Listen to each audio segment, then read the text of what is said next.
And I am not that familiar with the thought of Imam Khomeini, rahimahullah, but I'm more familiar with the revolution which he presided over, which took place, I believe, in 1979.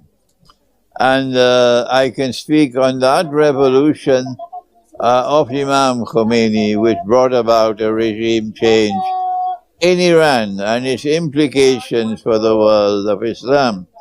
And I hope that this contribution of mine would be of some benefit and of some value for the conference, which is, I believe, an online conference. Now then, when the 1979 revolution took place, what happened was that it brought down one of the most powerful regimes in the world of Islam, the regime of the Shah of Iran, who was supported by the Western world with all the weapons that he needed, all the technical advice that he needed, everything that he needed, the Western world gave it to him, because the Western world did not want to see Islam re-emerge in Iran. They preferred to have a secular nationalist regime in charge of Iran rather than an Islamic revolution. And the Western world also supported the Shah in his repression of the Iranian people through the internal SAVAK, or the intelligence agency, the SAVAK. And there was endless torture in Iran.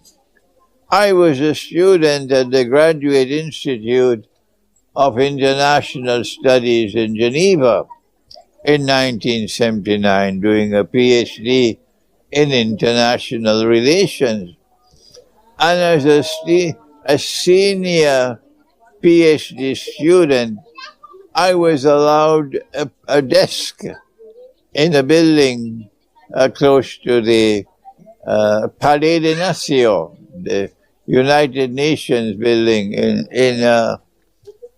Geneva. And I had someone sharing a room with me who was from Iran and who was a critic of the Shah. And he told me that what the SAVAK did was to catch hold of his brother and then send a message to him that unless and until you give up yourself to us, we will torture your brother. And this was the nasty way in which the regime of the Shah operated. And we have endless evidence of the same methodology being applied today in so many parts of the world of Islam. Endless torture of those who oppose the current regimes in the world of Islam. And the Shah was doing this with the support of the Western world. Imam Khomeini was successful in causing the world of Iranian people, regardless of whether they were religious or not, of rising up in a spontaneous regime change, a spontaneous popular uprising, which was successful. I don't know how many were killed by the Shah and his regime in order to suppress that revolution. Maybe 1 million or more died. I don't know how many.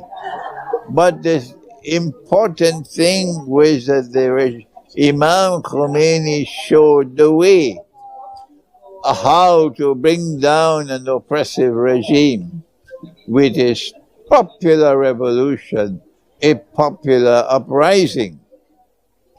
The same thing that happened in Iran was copied in Bangladesh 30, 40 years later, when the regime of Her name, I believe, is, I can't remember her name now, in Bangladesh, Hasina, who was oppressing the people of Bangladesh.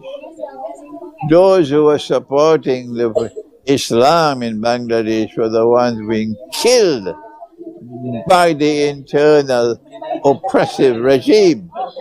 The Bangladeshi equivalent of the Savak. And the people of Bangladesh copied the methodology of Iran and of Imam Khomeini. And they gave their lives. And eventually the regime crumbled. And Hasina had to flee the way the Shah had to flee from Iran. And so we have a method now from Imam Khomeini and from the Islamic Revolution in Iran of how to bring down oppressive regimes. When you have generals who are Yankee puppy dogs oppressing a people and getting popular political leaders to be imprisoned, and they will stay in prison forever because they are too great a threat to the regime. You know who I'm speaking about. I'm speaking about of Imran Khan in Pakistan. So the lesson for us that Imam Khomeini has left is that if you want to free your country, like for example Pakistan, which has never been free from the day it was born to this day, those who control the Pakistan armed forces, they control the country. And every Pakistani knows that I'm speaking truthfully. If you want to bring freedom to your country, if you want to liberate your people, you have to engage in a popular uprising similar to that which Imam Khomeini brought in Iran, similar to that which Bangladesh used to remove the regime of Hasina.